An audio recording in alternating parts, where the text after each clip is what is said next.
Hey everyone, I'm Fred Ranger and I hope you're doing good. In today's video, I want to share my experience with the Fujifilm X-H1, and I had the opportunity to bring it on two different occasions. So the first one was a trip to Miami where I was really relying on this camera for the video aspect, and also a professional shoot with photos and video involved, and oh boy was I not deceived by this great camera that Fujifilm just put out. But I'm going to tell you all about the good, the not so good, and everything in between in just 1 second.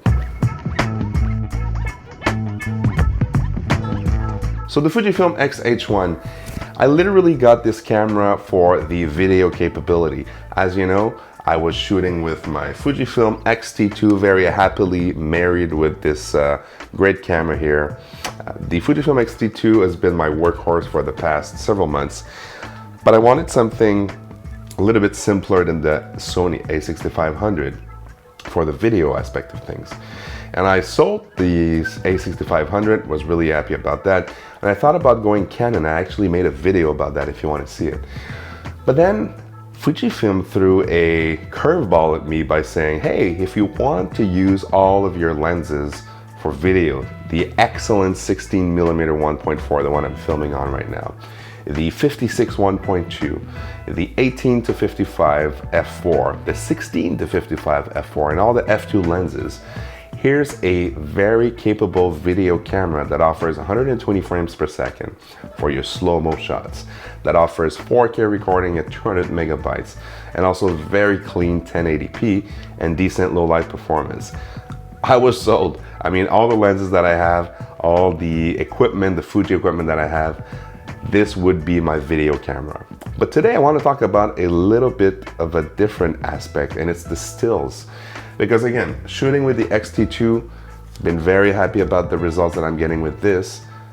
But one thing was still missing. This camera didn't have the image stabilization that other camera brands are offering.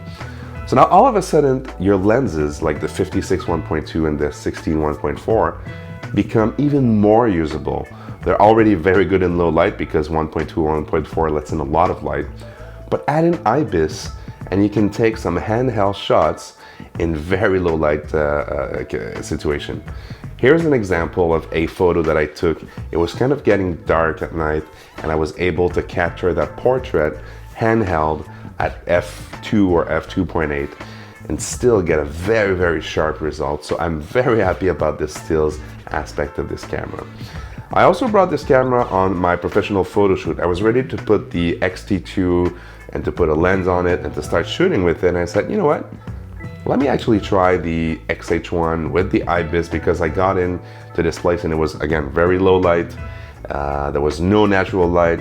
It was actually kind of a very difficult situation where I had only 2 aperture light as my main lights and kind of a neon in the back. And here's the final shot. I'm showing it on screen right now. And this was, again, handheld in a very low light situation, and the IBIS came in very, very handy. So the things that I like about the Fujifilm X-H1, I've been using it for 2 weeks now. And the things that I really like, IBIS is on the top of the list. I didn't think it would be so important for photos, but I grew to really like the IBIS situation to a point where I'm, when I go back to my X-T2, I still love this camera, but I'm missing that feature when I shoot the stills with it.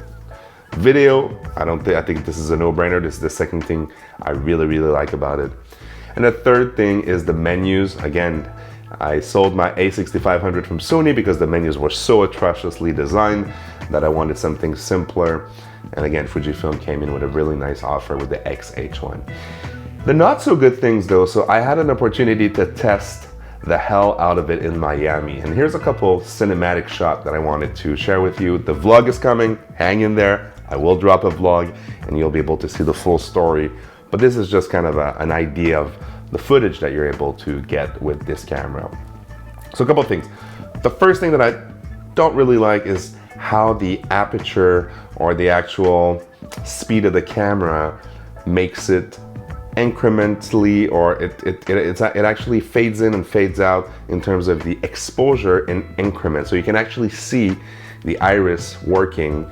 So you don't have that fluid, going from a dark situation to a well-lit situation. You don't see that fluid exposure balance. You actually see it working, and you can go from like dark to white, and you can see the increments, you can see the camera working. So that portion I don't really like. The second thing is the autofocus. The autofocus is good, the autofocus is okay, but the autofocus is not great. The autofocus is not, you know, Canon level or Sony level even. I think Fuji has a long way to go when it comes to autofocus, and I'm sure that they will listen to these videos and to the Fujifilm shooters and the Fujifilm X shooters, and they will fix that with a software update. At least Fuji, if you're listening to me, or to the other Fujifilm shooters and lovers, please fix the autofocus in video mode, because again, I know you can tweak it, and I did tweak it to make it more responsive, but still it was hunting sometimes to find the face, and sometimes focusing at the background, or sometimes not focusing at all. So that's the first thing that the second thing that I don't really like, the first one being the increment when it's trying to expose correctly. And the third thing that I don't really like is the fact that there's no zebra line, so you cannot work your exposure very easily, and also the lack of video features that you're getting on a Sony or on a Canon in terms of the information on screen that's being displayed, including the zebra lines. That's something that I know a lot of video shooters are asking for. But if you think about overall ease of use, if you think about the lenses that I was able to use in Miami or even in the professional shoot for both photos and still, I think this camera has a lot of potential. Knowing how Fuji is good at releasing firmware update, I am so hopeful that one day this camera will be very competent and very complete to be able to film my YouTube videos, my vlogs, and everything in between. So overall, I am very impressed with the Fujifilm X-H1. It's been 2 weeks using it intensively. I am still learning a lot of things about it. I would ask you if you have any questions to ask them down below. And I would ask you if you have any tips. If you have an X-H1, this autofocus, how do you work it out? This increment, exposure compensation, how do you fix that? Is it even fixable, or is it a mechanical thing? I want to hear what you think about this camera. Do I think that this is the best camera on the planet for video? Not at all. Do I think that this is a camera I want to grab and shoot with every single day? I think so. I think that's the most important thing. When you tell stories, you need to be inspired by the person you're filming, the scenery you're actually capturing, or the actual gear that you're using to do it. So I would say if you are interested in learning more about storytelling, use the gear you have. The gear doesn't really matter, but if the gear inspires you to shoot more, I think you should stick with that gear.